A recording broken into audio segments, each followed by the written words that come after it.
Assalamualaikum warahmatullahi wabarakatuh. Rabbi a'udzu bika min hamazati syayatin wa a'udzu bika rabbi an yahdurun. Bismillah walhamdulillah wassalatu wassalamu ala Rasulillah. La haula wala quwwata illa billah amma ba'd. Subhanaka la ilma lana illa ma 'allamtana innaka antal alimul hakim. Wa tub 'alaina innaka antat tawwabur rahim. Rabbi shrah li sadri wa yassir li amri wa hlul 'uqdatam min lisani yafqahu qawli. Waghfir li wa hab li mulkan la yanbaghi li ahadin min ba'di innaka antal wahhab.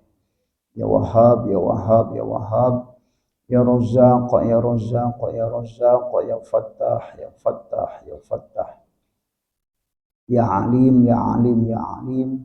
Alimna ma na'lam wa ma lam na'lam. Anta taqdiru wa la naqdiru wa anta ta'lamu wa la na'lamu wa anta 'allamul ghuyub. Akhbirna ilmal ghaibi wa syahadah innaka 'ala kulli syai'in qadir. La haula wa la quwwata illa billahil 'aliyyil 'azim. Walhamdulillahi rabbil alamin. Segenap pengurus DKM Mushola Nurul Iman dirahmati Allah Subhanahu wa taala. Semoga Allah senantiasa memberikan kemudahan dan kemampuan dalam memakmurkan mushola ini dan mudah-mudahan dimakmurkan oleh Allah Subhanahu wa taala. Jamaah yang dirahmati Allah Subhanahu wa taala, terima kasih atas kepercayaannya ya. Sehingga saya diberikan jadwal malam Sabtu ya, Jumat malam Sabtu pertama. Nanti saya mungkin jam 9 kurang seperempat sudah saya sudahi, karena saya ada jadwal ngajar lagi jam 9. Nanti sampai jam 24. Jadi, ini jadwal tambahan baru. Ya. Dari mana? Malam ini masih di RW 11 di tempat Pak Haji Rahmat. Pak Rahmat ya, di Majlis Isun Nabawi. Dan ada 2 guru, jadi hari jam Isya sampai nanti jam 9 ada kajian kitab Uspuriyah. Nah, sambung dengan kajian saya nanti sampai jam 24 ya, sampai jam malam ya. Ya, apa? Ya, pada malam hari ini bertepatan dengan Maulid Nabi besar Muhammad SAW, saya akan mulai dari sini ya, dari perjalanan Rasulullah SAW dalam mengemban tugasnya sebagai seorang utusan, sebagai seorang Rasul. Allah Subhanahu wa taala mengutus 124.000 nabi dan rasul, Pak. Ya. Kalau suruh ngapal, saya yakin nggak ada yang ngapal ya. Ya. Yang dicantumkan dalam Al-Quran ada 25 rasul. Nah, karena memang Allah menyampaikan ada yang dikisahkan dan ada yang tidak dikisahkan dalam Al-Quran. Nah, yang dikisahkan dalam Al-Quran tentu ini jadi kajian tersendiri. Kenapa 25 ini saja yang dikisahkan oleh Allah Subhanahu wa taala, yang lain tidak dikisahkan. Itu jadi bahan tadabbur kita nanti. Ya, saya sudah membuat di channel YouTube saya itu 25 nabi ya dalam Al-Quran yang kita kaji berdasarkan karakter yang dimiliki oleh manusia. Dari 25 nabi itu ada karakter-karakter yang dimiliki oleh kita manusia. Supaya kita bisa paham karakter Adam yang dalam diri kita, karakter Idris ya, kenapa namanya Adam, kenapa namanya Idris, kenapa namanya ya Nuh, semua ada ya, sampai juga dengan Nabi Muhammad SAW. Ya, bicara Nabi Muhammad SAW di Quran, kita akan mulai dari kisah Nabi Ibrahim. Ya, kita mulai dari kisah Nabi Ibrahim. Di surat Al-Baqarah ayat ke-124. Di sana Allah Subhanahu wa taala berfirman, yang bawa Quran boleh dibuka Qurannya ya, atau bawa handphone program. Surat Al-Baqarah ayat 124 Allah berfirman, A'udzubillahi minasyaitonirrajim, Bismillahirrahmanirrahim. Wa izi batala Ibrahima rabbuhu bikalimatin fa'atammahun.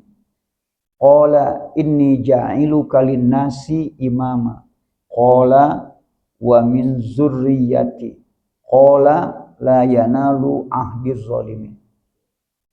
Ya, wa izi betala, dan ingatlah ketika Allah menguji Ibrahima, Nabi Ibrahim ya, bikalimatin, dengan beberapa kalimat. Ya, sebutannya dengan beberapa kalimat. Ujiannya banyak. Fa'atammahun. Kemudian Ibrahim dapat menjalankan ujian demi ujian dengan sempurna. Jadi diuji terus Nabi Ibrahim ya, sampai kata Allah udah sempurna nih ujiannya. Ya, sempurna ujian. Qala, Allah berfirman, inni ja'iluka lin-nasi imam.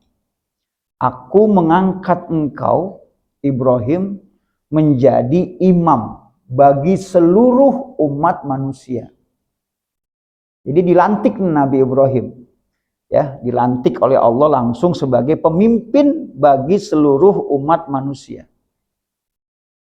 Ini pemimpin kita Ibrahim. Ya, ini Allah angkat. Setelah udah diuji, udah fit and proper test ya, ujiannya udah banyak ini ya. Lulus Nabi Ibrahim. Qala, Nabi Ibrahim kemudian mohon kepada Allah, wa min zurriyati, anak cucuku juga angkat mereka sebagai pemimpin bagi umat. Jadi nanti ada tongkat estafet kepemimpinan. Qala, kemudian Allah menjawab, ya, la yanalu ahdiz zalimin. Ya, artinya Allah menyetujui yang anak cucunya diangkat jadi pemimpin juga, tapi kata Allah, la yanalu ahdiz zalimin. Anak cucumu yang zolim nggak kepilih. Coba. Jadi Allah kasih persyaratan, yang zolim tidak kepilih jadi pemimpin. Apa tuh zolim? Dari kata zulmun, gelap. Nah, zolim itu lawannya adlun, adil, Pak. Ya. Nah, jadi zolim itu lawannya adil. Nah, paham dulu kita ya. Oh, ini masih baru semua. Masih grass ya. Saya kurang ngajar, biasa pakai papan, Pak.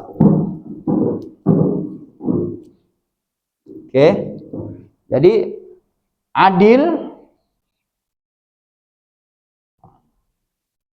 ya. Yang adil, Pak.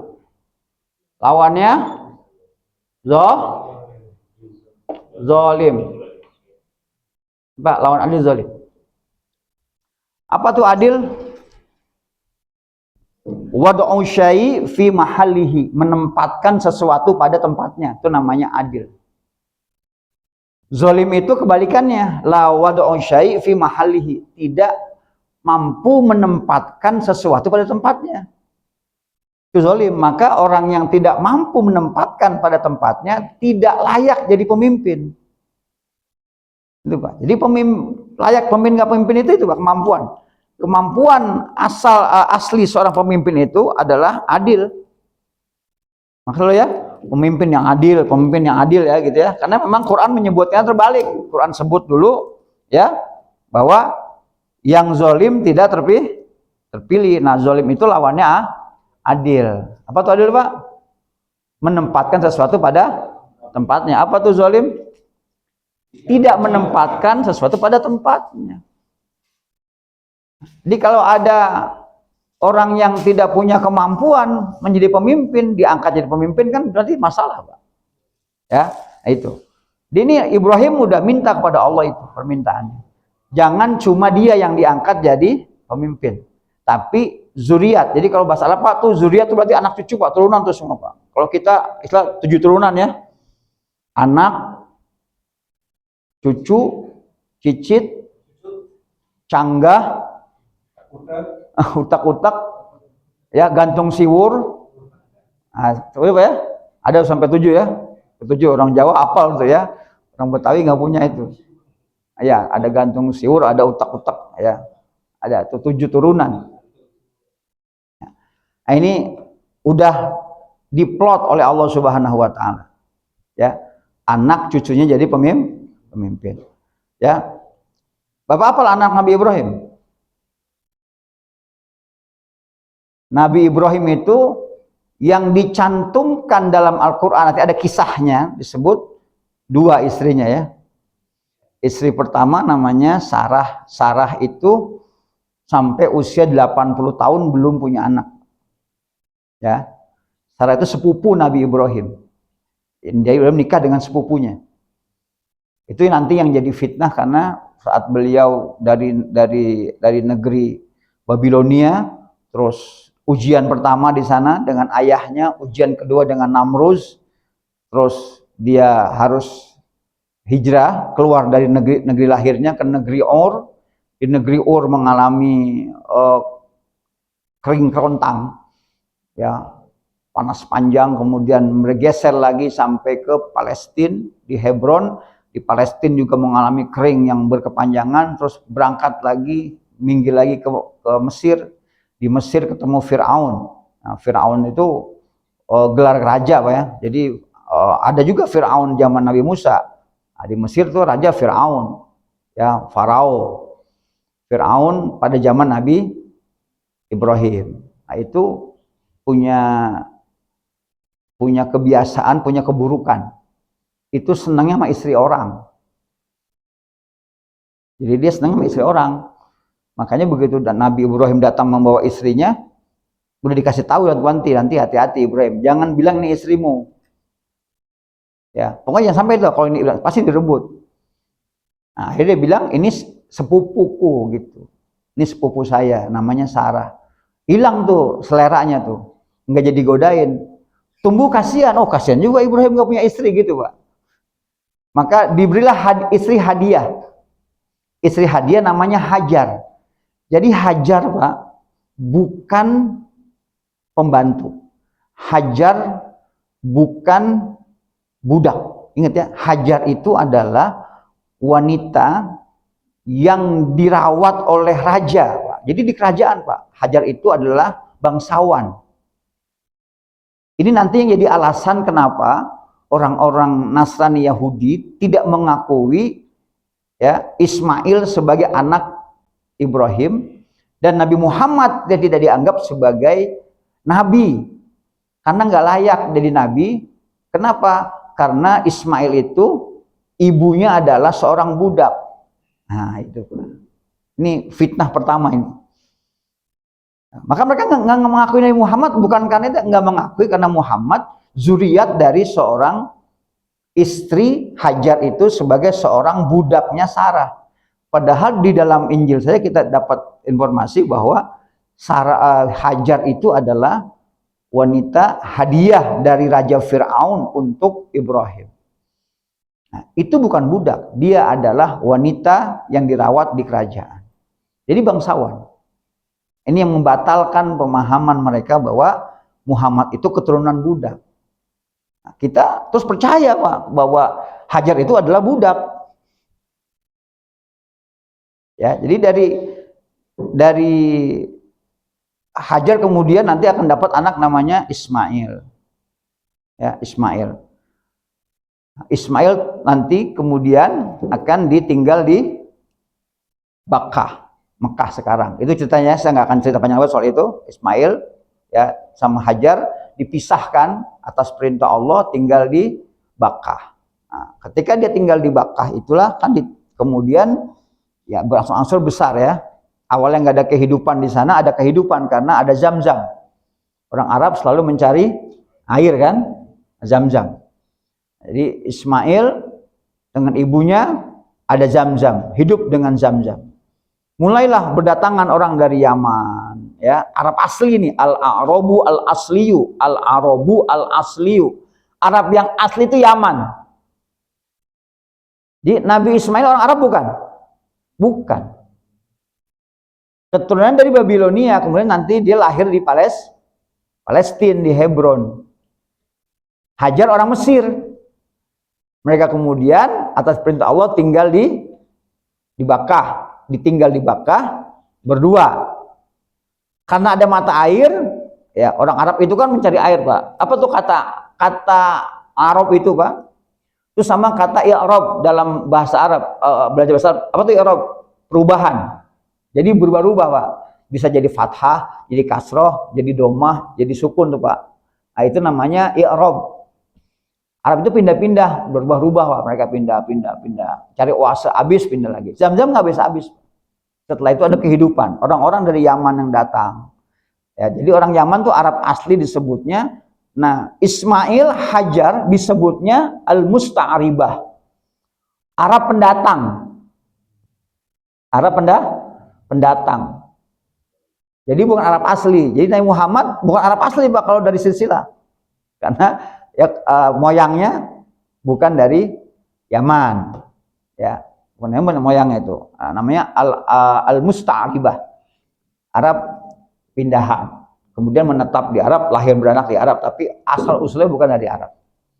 Ya, kita kembali lagi. Jadi Nabi Ibrahim punya anak dari Hajar namanya Ismail.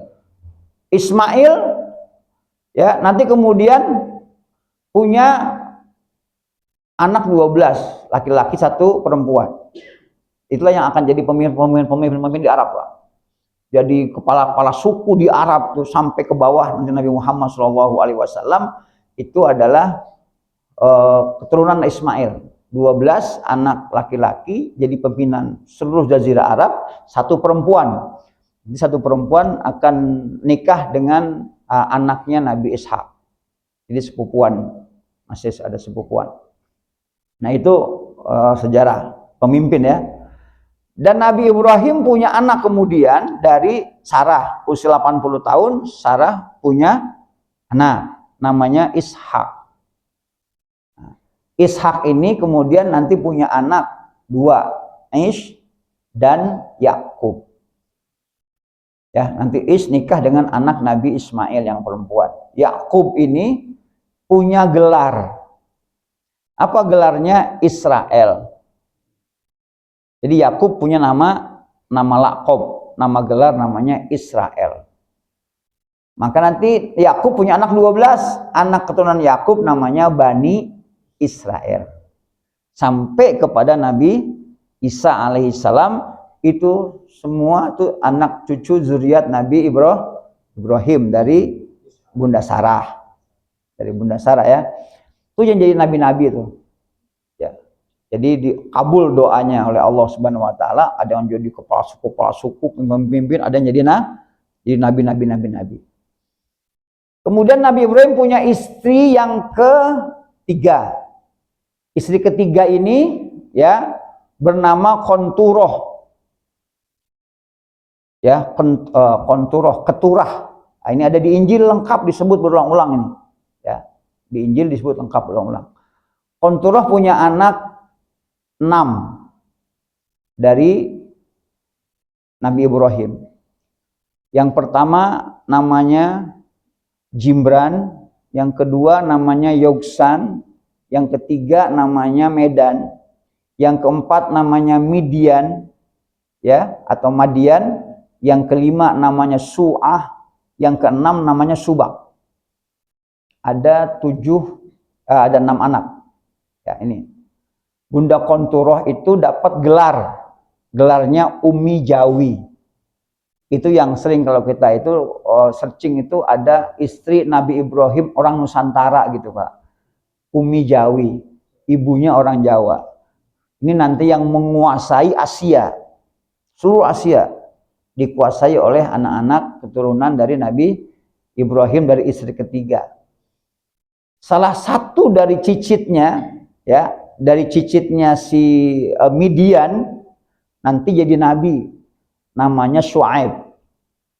Namanya Syuaib.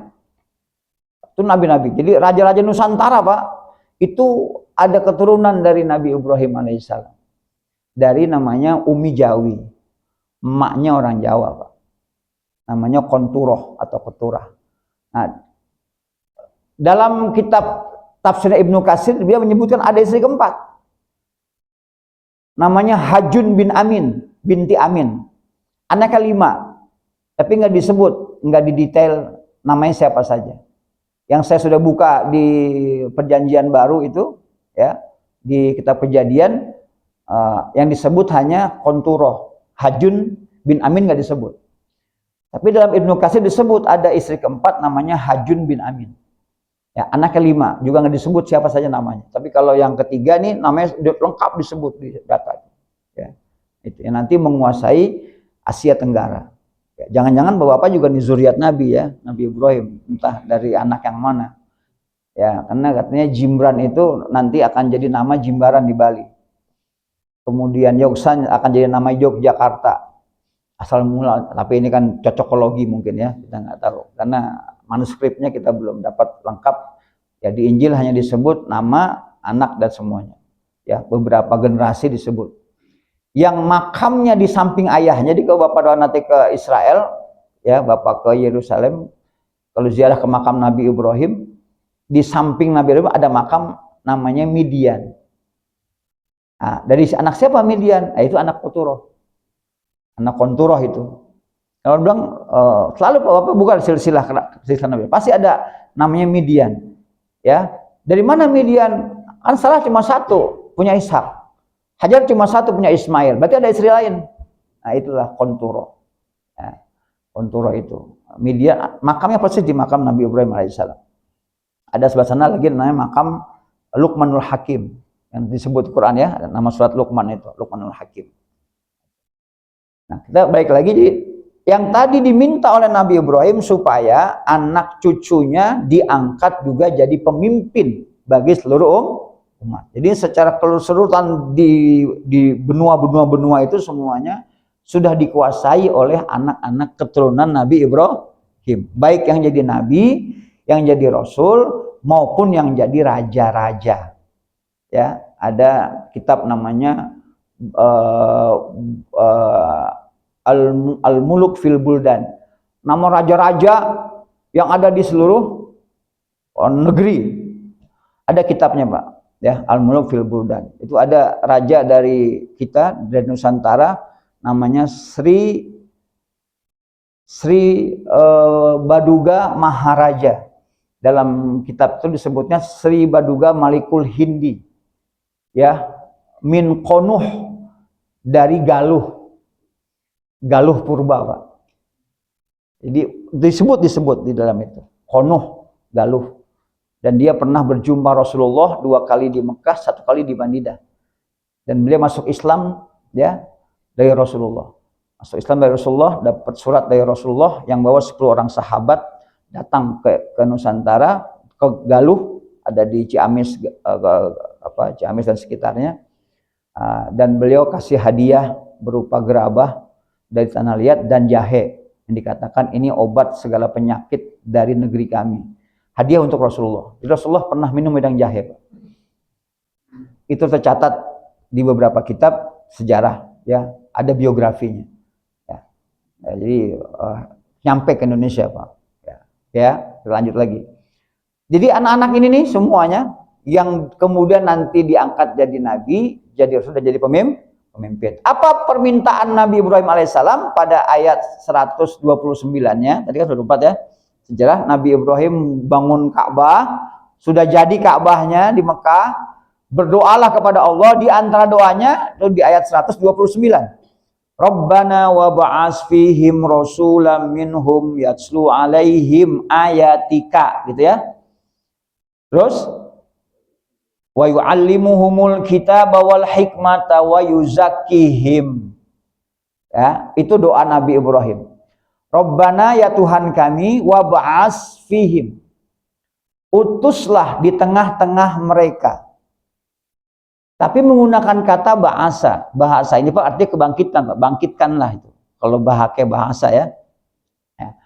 Utuslah di tengah-tengah mereka seorang rasul yang tugasnya, nah ini permintaan Nabi Ibrahim. Jadi ada pemimpin, ya ini pemimpin yang namanya rasul, Pak. Ya, rasul. Tugasnya apa? Satu, yatslu alaihim ayatika, membacakan ayat-ayat Allah. Ini pertama, tugasnya nih. Yang kedua, wa yu'allimuhumul kitaba wal hikmah, mengajarkan kitab dan hikmah. Yang ketiga, wa yuzakkihim, mensucikan. Mensucikan. Ini tugas utama yang dilakukan oleh pemimpin-pemimpin di bawah Nabi Ibrahim alaihissalam. Jadi semua tugas Nabi, tugas Rasul, masing-masing para pemimpin itu tugasnya sama, Pak. Menggunakan kurikulum yang sama. Ini kurikulumnya langsung dari Nabi Ibrahim alaihissalam. Apa kurikulumnya? Ini ayat-ayat Allah. Nabi punya kitab kan? Enggak semua nabi ya. Ada berapa kitab yang Allah turunkan? 4 kitab yang tercantum dalam Al-Qur'an. Ya. Kitab semua ada 104, Pak. Ya. Nabi Adam dapat 10 kitab. Ya. Pada masa itu sebutnya suhuf. Suhuf Adam, ada 10. Nanti anak Nabi Adam, Nabi Losis alaihi salam, itu punya 50 kitab. Ya. Berarti berapa kitab udah? 60. Nabi Idris dapat 30 kitab. Berapa? 90. Nabi Ibrahim punya 10 kitab. Jadi 100. Yang 4 Taurat, Zabur, Injil, Al-Quran. Nah, itu Pak. Jadi semua ada 104. Makanya ada bukan suhufi Ibrahim wa Musa. Suhufnya Ibrahim itu ada 10. Nah, jadi selama belum ada kitab-kitab yang lain yang dipakai suhuf Ibrahim. Nabi Ismail, apa yang dibacakan Ismail kepada umatnya? Suhuf Ibrahim, ayat-ayat Allah yang ada di suhuf Ibrahim. Apa yang diajarkan oleh Nabi Ishak, ya, Nabi Yakub, Nabi Yusuf, terus Nabi dari mana? Ini yang dibaca semua kitab ayat-ayat Allah dalam suhuf Ibrahim. Sampai kemudian nanti turun Taurat. Ya, sampai turun Zabur, sampai turun Al-Qur'an, masing-masing Pak, Injil Quran masing-masing dibacain. Nah, sekarang berarti kalau yang Allah utus Rasul ya dari kalangan Nabi Ismail yang ada di Arab saat itu sampai ke Nabi Muhammad Shallallahu alaihi wasallam, Pak. Berapa tahun, Pak? Nabi Ibrahim itu tahun 2175 sebelum Masehi. Nabi Ibrahim. Nabi Muhammad 571 Masehi. Berapa, Pak? Ditambah.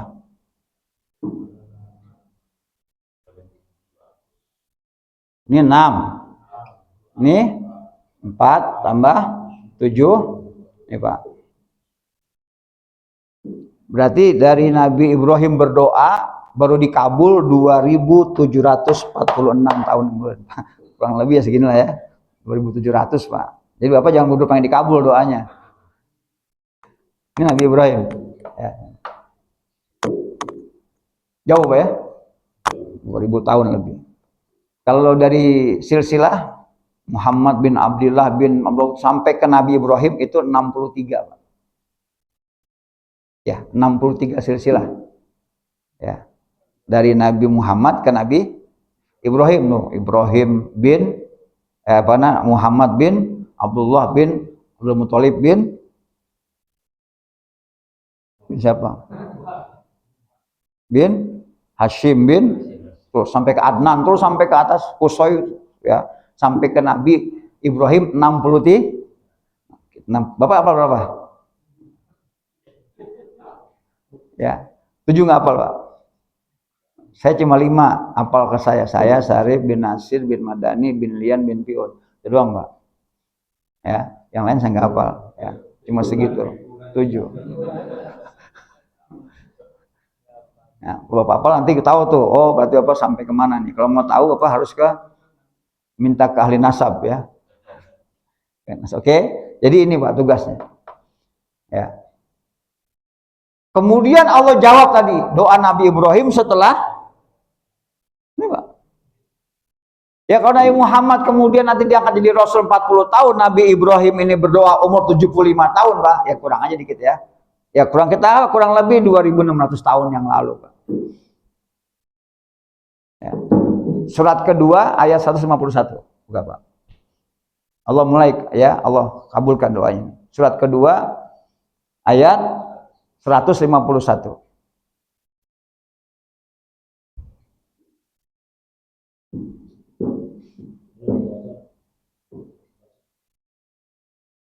Ayo dibaca aja, A'udzubillahi bismillah, Pak. Terjemahnya boleh, biar waktu kita terbatas. Kama arsalna fikum rasulan minkum yatlu alaikum ayatina wa yuzakkikum wa yu'allimukumul kitaba wal hikmata wa yu'allimukum ma lam takunu ta'lamun. Sebagaimana kami telah mengutus kepadamu seorang Rasul Muhammad dari kalangan kamu yang membacakan ayat-ayat kami, menyucikan kamu, dan mengajarkan kepadamu kitab Al-Quran dan hikmah sunnah, serta mengajarkan apa yang belum kamu tahu. Nah, coba Allah kabul berapa tahun, Pak?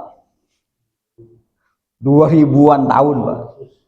Baru Allah ya utus dari cucunya Ibrahim, zuriatnya Ibrahim, seorang penutup para nabi, pemimpin para rasul, kan, khatamun nabiyyin wa sayyidul mursalin Muhammad sallallahu alaihi wasallam bin Abdullah bin Abdul Muthalib bin sampai ke bin Ibrahim alaihissalam 63.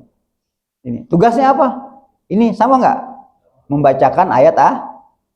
Apalagi mengajarkan kitab dan hikmah. Apalagi mensucikan jiwa. Tambah satu di situ, mengajarkan apa yang belum diketahui. Ya, banyak informasi yang Rasulullah sampaikan. Nah, surat ketiga ayat 164. Allah ulang lagi nih. Surat ketiga 164.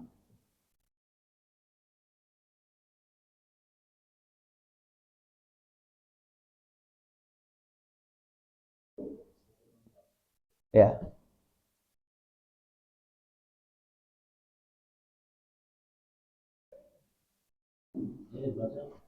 Oke, apa Bapak kayak apa itu, Pak? Yang apa ininya? Di sini biasanya ada ini, Pak. Coba lihat modelnya. Oh bukan yang itu ya programnya. Biasanya ada cari ayat biasanya. Ini anunya apa namanya, ini baru instalnya belum ini. Iya, instalnya bisa ada cari ayat. Iya. Yang ini nggak tadi lagi. Coba di sini cari ayat ya. Udah dipencet ini. Sudah. Ayo boleh dibaca yang dapat. Bismillahirrahmanirrahim. Laqad manna Allahu 'alal mu'minina idh ba'atha fihim rasulan min anfusihim yatlu 'alaihim ayatihi wa yuzakkihim wa yu'allimuhumul kitaba wal hikmah wa in kanu min qablu lafi dhalalin mubin. Ya. Sungguh Allah telah memberi karunia kepada orang-orang beriman ketika Allah mengutus seorang Rasul Muhammad di tengah-tengah mereka dari kalangan mereka sendiri, yang membacakan kepada mereka ayat-ayatnya, menyucikan jiwa mereka, dan mengajarkan kepada mereka kitab Al-Quran dan hikmah sunnah. Meskipun sebelumnya mereka benar-benar dalam kesesatan yang nyata. Sampai nggak Pak? Sama nggak? Sama ya. Nah, satu ayat lagi. Surat ke-62 ayat 2.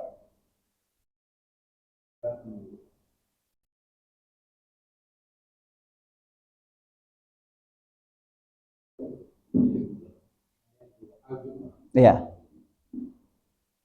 Bismillahirrahmanirrahim. Wallazi ba'atsa fil ummiyina rasulan minhum yatlu 'alaihim ayatihi wa yuzakkihim wa yu'allimuhumul kitaba wal hikmata wa in kanu min qablu lafi dhalalin mubin. Ya. Dialah yang mengutus seorang rasul kepada kaum yang buta huruf dari kalangan mereka sendiri, yang membacakan kepada mereka ayat-ayatnya, menyucikan jiwa mereka, dan mengajarkan kepada mereka kitab dan hikmah sunnah. Meskipun sebelumnya mereka benar-benar dalam kesesatan yang nyata. Nah itu. 4 kali Allah sebut, Pak. Konsisten ya.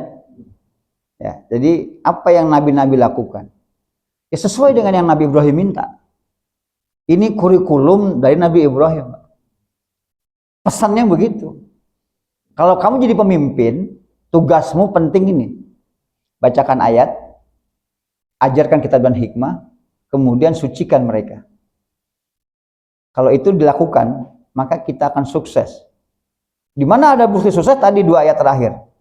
3:164 dan 2:62 ayat 2. Wa in kanu min qablu la fi dhalalim mubin.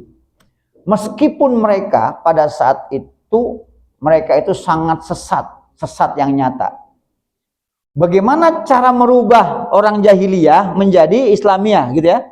Bagaimana merubah orang yang tidak baik menjadi baik, kira-kira begitu, Pak. Ya kan? Kan kondisi keadaan nih. Kalau kita lihat keadaan nih. Ini keadaan di sini, Pak. Nah, di sini nih. Ini keadaannya apa di sini? Kacau.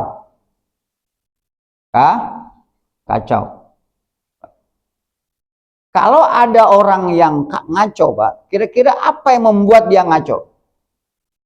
Kenapa orang ngaco? Ngomongnya ngaco, perbuatannya ngaco, Pak. Coba. Apa penyebabnya orang ngaco? Stres. Boleh apa lagi? Bodoh apa lagi? Gila. Iya. Jadi yang ngaco gila semua, Pak. Apa yang mempengaruhi orang berkata-kata ngaco? Mempengaruhi orang berperilaku ngaco? Jahiliyah gitu, Pak. Nggak benar. Ya. Kan ada sebab ya, Pak, di sini. Ini akibatnya. Orang bisa kacau karena ada sebab. Ini, Pak. Pikiran, Pak. Pikirannya kacau. Orang kalau pikirannya kacau akan mengakibatkan ngomong ngaco, perbuatan ngaco. Karena pikiranmu inilah yang akan mempengaruhi ucapanmu. Apa yang kau pikirkan itu yang akan kau ucapkan. Apa yang kau pikirkan itu yang akan kau perbuat. Jadi pikiran kita mempengaruhi. Bapak bisa senyum atau cemberut tergantung pikiran Bapak.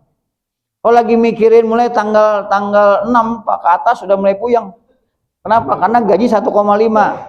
Tanggal 1 gajian, tanggal 5 koma kan? Tanggal 6 udah mulai, Pak. Oleng tuh, Pak. Begitu tanggal 6 lagi mikir oleng, Pak. Ya pikiran kacau nih. Terus Bapak kemudian tiba-tiba ya menghadapi sedikit aja guncangan, langsung ngaco, Pak. Marah ya nggak? Di jalan disenggol dikit langsung, melotot, kepala geleng-geleng, langsung keluar kata-kata, kok bisa begitu? Karena pikiran, Pak. Coba kalau pikiran lagi adem, ya, disenggol orang, sorry, oke, gitu aja, asik aja, Pak, nggak ada, Pak. Ya, pikiran. Ya.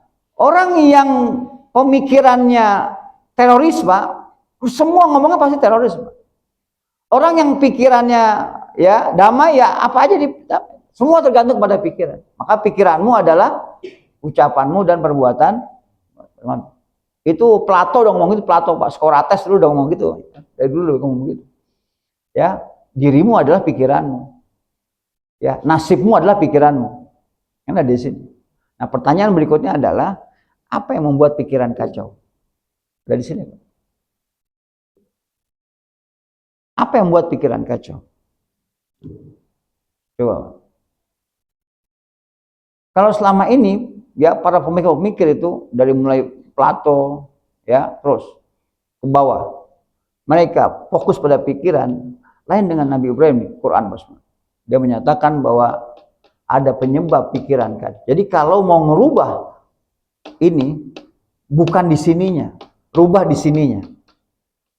Kalau ini berubah, ini berubah, ini berubah. Apa yang bikin pikiran kacau? Ada pengumuman, Pak.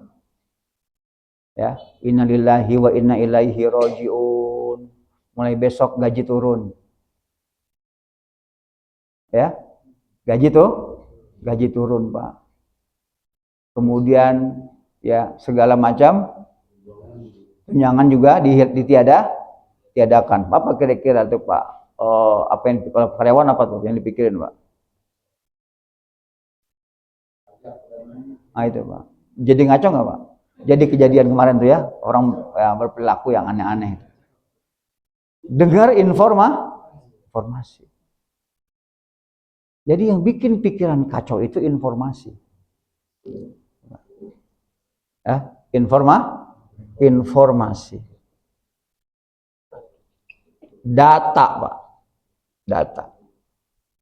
Jadi kalau kita mendengar, melihat, merasakan sesuatu yang nggak baik, maka akan mempengaruhi pikiran kita jadi nggak baik. Karena pikiran nggak baik akan menghasilkan perilaku yang tidak baik, ucapan yang tidak baik. Dan itu terjadi. Ya.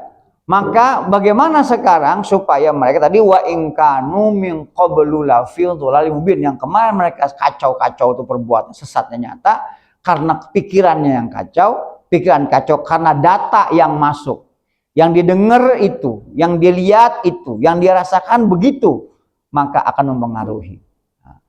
Dari mana Nabi Ibrahim memulai pesan kepada umatnya? Mulailah dari memasukkan data yang baik. Data terbaik adalah ayat-ayat Allah. Coba. Masukin data apa? Terbaik. Maka di sini kita harus main. Ini pesan Nabi Ibrahim kepada semua pemimpin, termasuk nanti Nabi Muhammad SAW, dan beliau lakukan itu untuk merubah jahiliyah yang ada pada kaum Quraisy pada saat itu, pada suku-suku yang ada di Arab pada saat itu. Dengan cara apa? Dengan cara memasukkan data baru. Data baru itu adalah ayat. Nih Pak, nih ayat. Diajarkan nih terus tuh kitab hikmah. Disucikan, gimana sucikannya Pak? Dibikin barak, Pak. Dibarakin, dikumpulin di rumah sahabat Arqam bin Arqam. Namanya Darul Arqam, Pak. Rumahnya Arqam. Itu jadi baraknya. Yang masuk Islam masukin situ, masukin situ, masukin situ. Itulah kawah candra di mukanya. Kalau tentara dimasukin di Magelang. Ya, di Gunung Tidar. Berapa tahun dilatih di situ, pulang semua seragam, Pak. Bajunya seragam, pemikirannya seragam, juga ngomongnya seragam, siap dan siap semua, Pak. Kok bisa? Karena masuk kawah candra di muka. Kok bisa begitu? Karena dimasukin data baru. Datanya adalah ya menjadi Tentara Nasional Indonesia, jadi TNI. Semua gayanya sama. Komando, ya komando semua. Kok bisa? Begitulah caranya. Itu disebut dengan brainwash, cuci otak. Jadi Rasulullah itu tugasnya mencuci otak, Pak. Ya, jadi yang ada di pikiran kita yang buruk-buruk yang sudah masuk yang lama itu semuanya harus dikeluarin, diganti dengan data yang baru. Data yang paling bagus adalah Quran. La raiba fihi hudan lil muttaqin. Quran tidak ada keraguan padanya, pasti benarnya. Quran itu adalah ahsanal hadis, sebaik-baiknya ucapan. Karena perkataan Tuhan.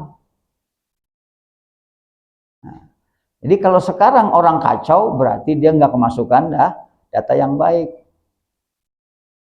Di sekolah ngomongnya begitu, di rumah ngomongnya begitu, dia di lingkungan ngomongnya begitu, ya sudah, bentuklah. Karena data yang masuk itu. Ya. Berapa tahun Rasulullah memasukkan data itu, Pak? 23 tahun Rasulullah memasukkan data Quran, Pak. Maka Quran turunnya 5 ayat, 1 ayat, ada satu surat yang pendek-pendek, langsung dibacain, langsung diajarin maksudnya apa, ya hikmahnya apa, ditadaburi, kemudian dijaga, jangan sampai mereka kemudian lupa. Itu disucikan, dijaga, jangan sampai masuk data baru yang mempengaruhi pemikiran mereka. Maka saat itu hadis nggak boleh ditulis, cuma jangan tulis, nggak boleh. Ya, pokoknya Quran aja, supaya data yang masuk adalah Quran semuanya, ayat-ayat Allah. Terbentuklah sahabat. Jadilah mereka. Kita ada pesantren, ya sebagai kawah candra di muka untuk mensucikan data supaya data yang masuk nggak dari luar. Pesantren nggak boleh bawa handphone, nggak boleh nonton TV berita-berita dulu, udah pokoknya ngaji aja. Yang diaji apa? Kitab Al-Quran, yang ngaji apa? Kitab-kitab para salafus soleh semuanya. Dimasukin data itu semuanya. Maka dia pulang seragam, pakaiannya seragam, pada pakai sarung, pada pakai apa gitu kan. Ya Pak. Ini sarung, kenapa namanya sarung Pak? Ya. Nah ini Pak namanya syaro'an. Syariat Pak, syariat itu syaro'an. Ya karena pakai bahasa Jawa jadi sarungan. Artinya orang yang lagi pakai sarung itu orang yang sedang belajar dan menjalankan syariat. Maka orang dulu kita kalau dia kerja tuh dia pakai celana pendek, dia pas. Begitu dia mau sembahyang dia pakai sarung. Ya, pergi kemana aja begitu sampai di masjid dilanggar, di surau, di mushola, ditajuk mereka ya buka itu bekalnya. Ini buka apa isinya? Sarung, pakai sarung, ganti sarung. Ya kolornya digantung-gantungin dulu gitu ya. Kenapa? Karena sedang menjalankan syariat. Pakai sarung. Ya, baju kokoan. Kokoan itu dari apa kokoan tuh, Pak? Dari koa, takwa, Pak. Libasut takwa. Libasut takwa ini baju takwa. Kita sedang menjalankan ibadah yang tujuannya supaya kita jadi orang bertakwa. Maka syariat dipakein baju takwa supaya ada hasilnya. Nah, dia bukan baju si koko Cina, bukan. Karena keras, bukan. Itu koa, takwa jadi koa, koko, Pak. Ya.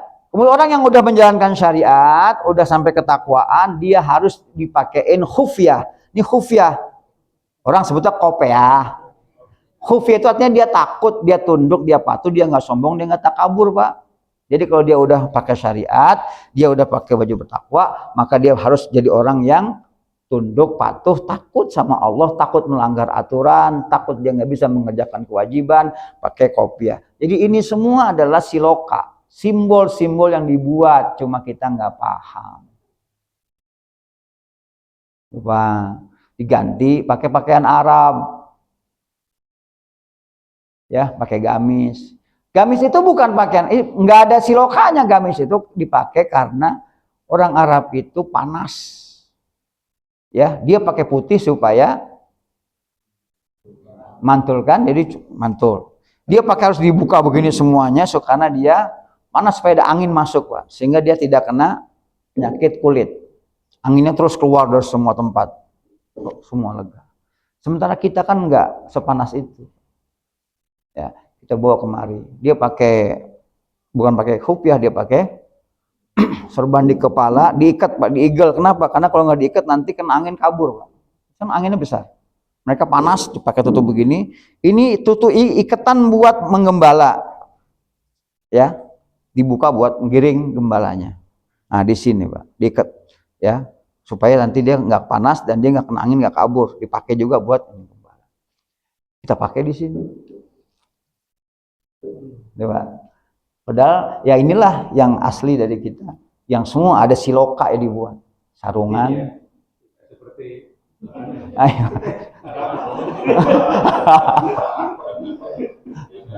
Ayo. Iya. Iya. Dikasih tahu. Tapi boleh nggak boleh? Kita pakai pakaian koboi kan? Karena saya nonton film koboi dulu kan, pakai Levi's kan? Pakai Levi's. Ya kan koboi gitu, pakai topi gitu kan? Diikutin. Sekarang orang pakai itu. Ya nggak apa-apa juga. Orang-orang mau terserah dia mau pakai apa kayak gitu kan? Nah, ini dibuat tadi sebagai siloka, perumpamaan saja. Ya, kita balik lagi. Jadi Pak, orang kenapa punya ngaco? Karena pikiran yang ngaco. Kenapa pikiran ngaco? Karena ada data yang ngaco. Dari mana kita mau mulai merubah? Ya, dakwah itu merubah. Kita ngajak orang supaya berubah dari sini. Jangan dari sini. Dari sini. Kalau kita nggak suka orang berbuat seperti ini, kita rubah dari masukin data. Mungkin dia belum tahu. Maka kasih tahu. Ini nggak boleh loh. Ini nggak boleh. Ini saya kemarin 2 hari di Baduy kan. Saya baru pulang malam. 2 hari saya di Baduy. Saya bawa makanan banyak. Sengaja saya bawa makanan banyak buat anak-anak. Mereka nggak tahu tangan kanan kiri, Pak. Kalau kita kasih ade mau gitu. Mereka nggak ngerti. Ya, kita kasih data. Karena mereka nggak diajarin. Buat mereka tangan mana aja baik. Yang penting bisa berbuat sesuatu. Kerja kan. Buat mereka begitu. Ya jende, tangan kanan mana tangan kanan, kasih tangan kanan. Ini tangan kanan. Bilang apa? Terima kasih. Ya, kan kita masukin data. Masukin dah. Kita pengen ngerubah gimana caranya supaya anak-anak kemudian ngerti bahwa tangan kanan, tangan kiri masing-masing punya fungsi kan? Berbeda. Nilainya beda. Di sana nggak ada nilai itu, Pak. Di Baduy nggak ada nilai baik, buruk, tangan kiri kanan nggak. Di Baduy nilainya kebijaksanaan. Levelnya bukan pada ya benar salah, tapi pada kebijaksanaan. Maka anak-anak nggak diajarin, Pak. Baca, nulis nggak diajarin. Mereka nggak sekolah. Mereka ikut ayahnya, yang laki-laki ke ladang, yang perempuan ikut ibunya. Ya ngurusin dapur, ngurusin semuanya, jalbar semuanya. Nah, mereka udah ngerti semua cara ngurus rumah, cara apa semua. Kan 16 tahun udah nikah. Ya, dikasih tahu gimana cara ngurus anak, gimana cara semua belajar. Cuma itu aja, Pak, kehidupan. Kita ajarin bagaimana cara ngambil sesuatu, dikasih ini tangan kanan, sayang, ayo bilang terima kasih. Itu masukin data. Sama, Pak. Jadi kita mau ngerubah apa saja ya dari sini. Dari data. Ini yang namanya brainwash. Cuci otak. Orang dicuci otaknya, Pak. Dari takut jadi berani. Ya. Mekanisme hipnosis juga sama begini, Pak, hipnotis, Pak. Menggunakan mekanisme yang sama. Nah, Rasulullah SAW Allah kasih tugas ini, tugasnya. Ya, ngerubah bangsa Arab yang jahiliyah, yang nyatanya sesat, menjadi orang yang berakhlak mulia. Tadi innama bu'istu liutammima makarimal akhlak. Dengan cara apa? Dengan cara ini. Ini yang dilakukan. Quran ngulang 4 kali, Pak, ini. Supaya kita sadar betapa ini penting. Inilah pendidikan. Ya, inilah cara kita merubah karakter dengan cara ini. Orang yang rajin ngaji kan masuk data. Data apa? Data baru, Pak, masuk data. Setelah data udah masuk pasti berubah. Kenapa? Karena punya data baru. Nah, sekarang tugas siapa kira-kira, Pak? Ini Qur'annya udah ada, ayatnya sudah ada. Rasulnya udah nggak ada. Ya. Ustadz tugasnya. Ustadznya sedikit, Pak. Tugas siapa? Tugas kita semua. Di mana? Di ring 1. Apa ring 1 kita? Keluarga. Bapak diutus oleh Tuhan. Ya, jadi utusannya untuk siapa? Untuk membangun kehidupan. Terkecil namanya rumah tangga. Mulai dari rumah tangga. Ya, apa yang mesti saya lakukan? Ya ini, nyontoh aja Rasul. Nyontoh aja Rasul. Kita suruh nyontoh Rasul kan? Nyontoh Rasul. Di rumah harus dibacain ayat. Di rumah harus diajarkan kitab dan hikmah. Di rumah jadi tempat pensucian, Pak. Anak kita, keluarga kita pergi dari mana aja pulang ke rumah. Ya dibersihin. Di rumah kok nggak pernah ngajarin ngomong gue, kok tiba-tiba jadi ngomong gue? Pasti kan lingkungan teman ngomong gue semua, ya, nah, gitu Pak. Gimana caranya? Ya di rumah dibersihin. Nah, ya, ngomongnya saya ya, gitu. Coba saya tahu, ya. Begitu dia main teman-teman pulang-pulang bawa kosakata baru. Apa kosakata baru? Buset, anjir, anjay, ya. Itu kosakata baru Pak, yang keluar itu di lapangan. Dia baca, ya, dia ngelihat di media sosial, semua ditiru kan? Ditiru Pak. Tugas siapa tuh? Buat ini anak udah jelas-jelas ini membawa kosakata yang aneh yang nggak dibawa, ya, yang aneh-aneh dibawa ke rumah gitu. Tugas siapa? Mensucikannya. Nah, tugas kita di rumah, ya, masukin data baru. Masukin data baru. Ya, kita ajarkan mereka. Gitu.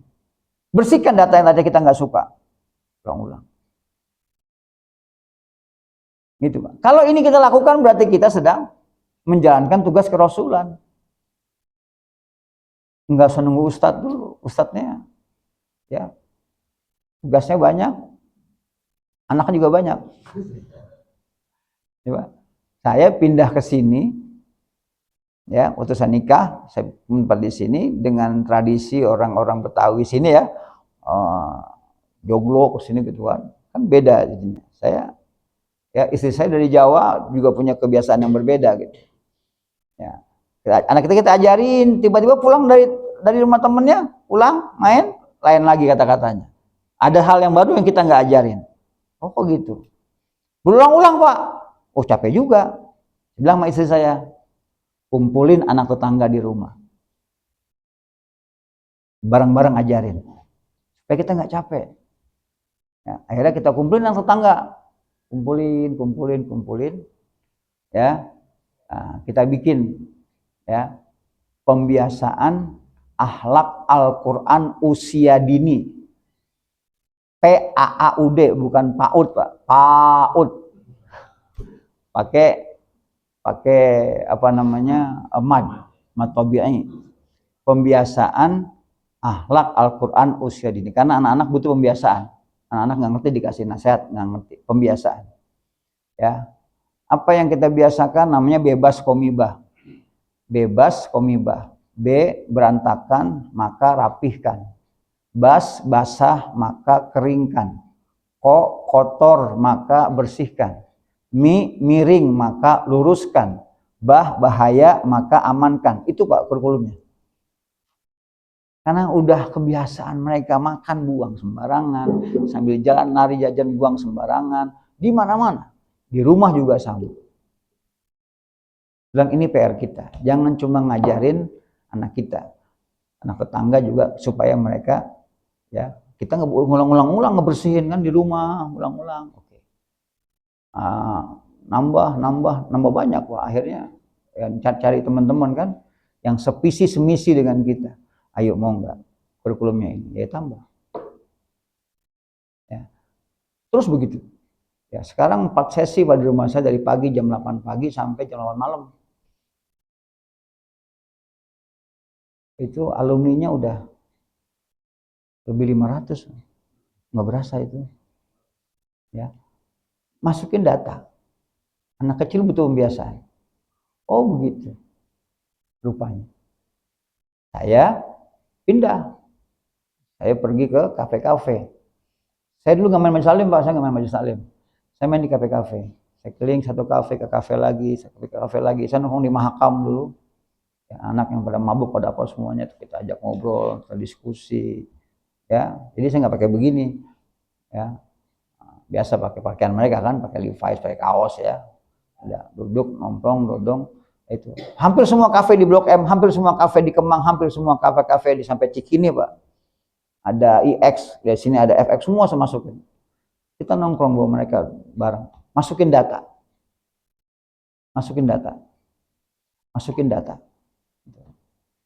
Ya. Gimana caranya? Ya, tadi pakai terjemah Quran. Saya bawa Quran, terjemah. Mereka nggak suruh baca ayatnya, terjemahnya aja, karena nggak paham.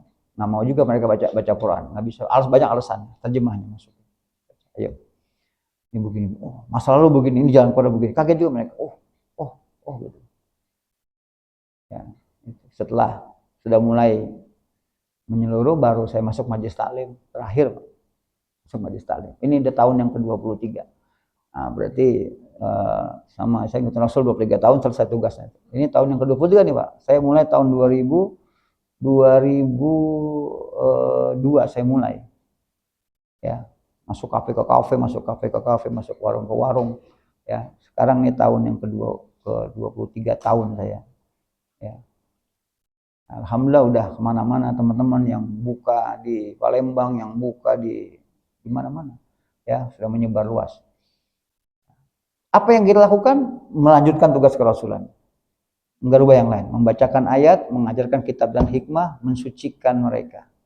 Bukan mereka orang suci, bukan. Tadi data yang sudah kita masukkan jangan sampai ketumpuk sama data baru yang lain, Pak. Nah, jadi kita jangan cuma marah sama anak, jangan cuma marah sama istri ketika nggak sesuai dengan keinginan kita. Udah dibacain belum datanya? Yang kita mau sudah belum disampaikan kepada mereka. Yang kita nggak suka sudah belum sampai sama kita. Kan mesti disampaikan tuh. Kan orang tua kita dulu gitu kan. Ada waktu kita duduk bareng, kemudian kita masukin data kepada anak kita. Bapak nggak suka ini. Bapak sukanya ini. Data masukin dulu aja. Ajarkan, sudah belum? Jangan cuma bisa marah sama anak karena nggak sesuai dengan keinginan kita. Jangan cuma marah sama istri nggak suka dengan nggak bisa gitu.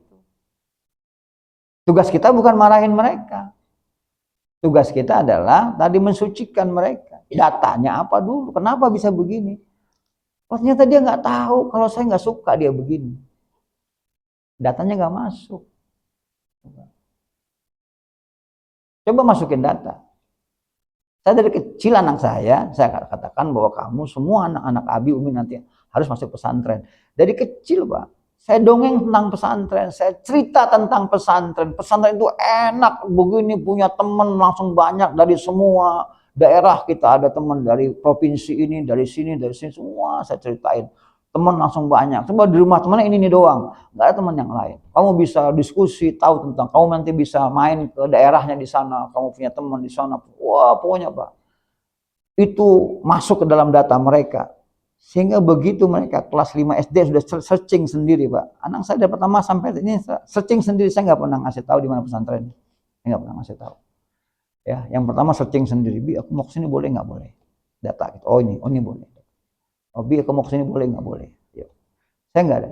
Tapi anak saya sampai yang sekarang yang kelas 4 udah bilang, Bi nanti aku mau pesantren di tempat Eyang. Kenapa? Yang udah ngomong. Nanti Eyang tua pengen pulang kampung, kamu ikut Eyang pesantren di kampung. Nah itu, udah ngomong aku mau ikut Eyang nanti ke kampung. Ya pesantren di sana. Orang bilang kok susah banget anak saya dimasuk pesantren Pak. Berantem kabur. Saya bilang karena data nggak masuk. Data yang masuk adalah kalau kamu nakal pesantren ya. Kalau kamu nakal pesantren ya. Sehingga pesantren jadi tempat orang nakal kan. Nanti aku di sana digalakin, nanti wah itu mulai ketakutan. Data Pak. Nah, Rasul tugasnya masukin data. Kalau data masuk berarti yang dipikirin adalah data. Pikiran sesuai dengan data. Kalau pikiran sesuai dengan data, maka nanti juga perilakunya sesuai dengan data. Jadi maulid kita bukan sekedar memperingati hari lahir Nabi, bukan. Saya yakin Nabi juga nggak mau diperingatin hari lahirnya, bukan. Tapi kita maulid Nabi itu kita bangkitkan, ya kita bangkitkan pemikiran-pemikiran Nabi. Kita bangkitkan lagi tata cara perilaku Nabi dalam mengubah umat ini dari jahiliyah kepada Qur'aniyah, kepada Islamiyah. Itu yang mesti kita bangkitkan. Kita udah loyo kemarin, ayo bangkit lagi. Anak kita sekarang data semua masuk lewat media sosial. Full tiap hari anak kita megang handphone. Ya, dulu sekolah nggak boleh bawa handphone, sekarang sekolah wajib bawa handphone. Pak. Sejak COVID semua berubah, ya kan? COVID 2 tahun Pak merubah semua kan? Handphone sekarang sudah jadi anak-anak kita semua Pak harus pakai handphone. Kemarin 2 hari Jakarta katanya siaga 1 PJJ, pakai apa Pak? Handphone kan? Dia bisa masuk semua. Dia bisa setel semua. Maka mari Pak, yuk kita sadari ya, tugas kita apa? Melanjutkan tugas isi data Pak. Ini musola mau jadi kayak apa Pak? Jamaahnya mau kayak apa? Data Pak. Ya kan? Lihat jamaah tabligh tuh. Dia mau kemana aja Pak? Keliling dari mana Pak? Kitabnya satu. Apa? Apa kitab yang mereka baca? Fadlul Amal kan? Satu. Data itu yang dibacain di mana aja. Udah hatam besok buka lagi dibacain lagi. Semua orang mesti bacain. Sama siapa aja Pak? Ya, yang ustadz yang bukan ustadz pokoknya gantian ngebacain itu Pak. Dia yang baca masuk data, yang dibaca masuk data. Seluruh dunia kitabnya sama. Fadlul Amal Pak. Maka mereka sama Pak, seragam. Bajunya seragam, cara mereka menegur sapa seragam, cara mereka mengajak orang seragam, cara mereka ya menghormati masjid di mana saja seragam. Tuh. Kok bisa? Bisa. Dari mana? Data. Masukin satu buku itulah kemudian bisa mempengaruhi jutaan orang di dunia ini. Orang jadi cinta masjid, orang jadi cinta beramal ya. Yang kecil-kecil tuh kok tuh jamaah tabligh. Itu doang. Nah, kita bisa nggak? Di rumah kita mau jadi apa? Ya, tergantung siapa. Bapak lah Rasulnya sekarang, utusan Tuhannya. Apa yang mau dibacain? Dongeng. Nabi. Nah, contoh terakhir Pak, kenapa sepak bola Indonesia nggak pernah menang Pak? Kenapa Pak? Malah udah ada naturalisasi Pak. Kenapa? Karena data yang masuk turun temurun Pak. Begitu anak kita belajar jalan, jangan jalan nanti jatuh, jangan lari nanti jatuh, jangan lari nanti jatuh, tuh kan jatuh. Mau bilang apa? Jangan lari nanti kamu jatuh. Sedangkan sepak bola tugasnya lari-lari kan? Giliran dapat bola jatuh, depan gawang jatuh Pak, jatuh mulu Pak, nggak menang-menang kita. Kenapa? Data itu udah masuk. Maka orang Indonesia larinya kok bisa kalah sama orang Jepang, bisa kalah sama orang Palestina. Kenapa? Karena data sudah masuk turun menurun dari dulu. Jangan lari nak, nanti jatuh. Akhirnya takut ya jatuh. Nah, sadar nggak sadar itu terjadi. Wallahu a'lam bishawab ya. Mohon maaf lahir batin. Mudah-mudahan bisa dipahami, bisa dimengerti. Dan begini cara saya ngajar Pak. Ya, ini saya ngajar. Ya, bisa yang sudah saya tulis supaya bisa dipahami. Nanti rumah bisa dibuka lagi deh. Tadi surat apa? Surat 2, 124, 129, 151. Surat ketiga 164. Surat ke-62 ayat 2. Tadi ayat-ayat yang kita buka bisa dibuka lagi nanti di rumah, diulang-ulang lagi di rumah. Wallahu a'lam. Al-Fatihah. A'udzubillahi minasyaitonir rajim. Bismillahirrahmanirrahim. Alhamdulillahi rabbil alamin arrahmanir rahim maliki yaumiddin. Iyyaka na'budu wa iyyaka nasta'in. Ihdinas siratal mustaqim. Siratal ladzina an'amta 'alaihim ghairil maghdubi 'alaihim waladdallin. Allahumma bihaqqil Fatihah wa bisirril Fatihah wa bi karamatil Fatihah wa bi mu'jizatil Fatihah ya farijal ham ya kashifal gham ya man yadhifu yarham. Allahumma iftah alaina futuhal arifin bihikmatika wansur alaina rahmataka ya dzal jalali wal ikram. Rabbana atina fid dunya hasanah wa fil akhirati hasanah wa qina adzabannar. Sallallahu ala sayyidina Muhammadin nabiyil ummi wa ala alihi wa sahbihi wa sallam walhamdulillahi rabbil alamin. Assalamualaikum warahmatullahi wabarakatuh.